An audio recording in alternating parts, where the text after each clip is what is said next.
ৰং বিৰঙৰ পখিলা নিশ্চয় সকলোৰে প্ৰিয়।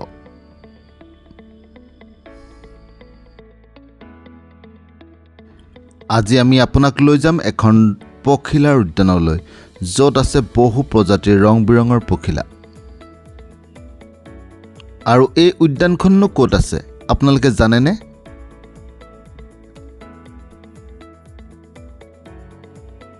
এই উদ্যানখন আছে আমাৰ চুবুৰীয়া ৰাজ্য অৰুণাচলত আৰু অসম অৰুণাচল সীমান্ত চিজুচাৰ পাকে টাইগাৰ ৰিজাৰ্ভত অৱস্থিত।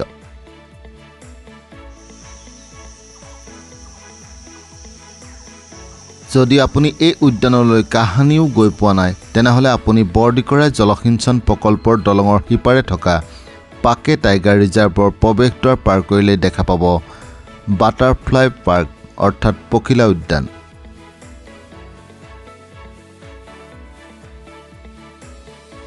শেহতীয়াকৈ এই পখিলা উদ্যানত থকা বিভিন্ন প্ৰজাতিৰ ৰং বিৰঙৰ পখিলাই আকৰ্ষিত কৰিছে পৰ্যটকক আৰু বিভিন্ন প্ৰজাতিৰ ৰং বিৰঙৰ পখিলা দেখাৰ সুযোগ লাভ কৰিছে পৰ্যটকে।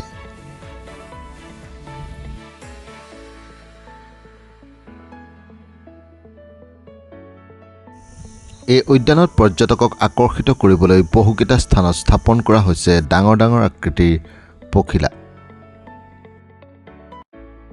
এতিয়া পৰ্যটকৰ বাবে এক সেলফি জ'নলৈ ৰূপান্তৰিত হৈ পৰিছে এই পখিলা উদ্যানৰ ডাঙৰ ডাঙৰ আকৃতিৰ পখিলাকেইটা।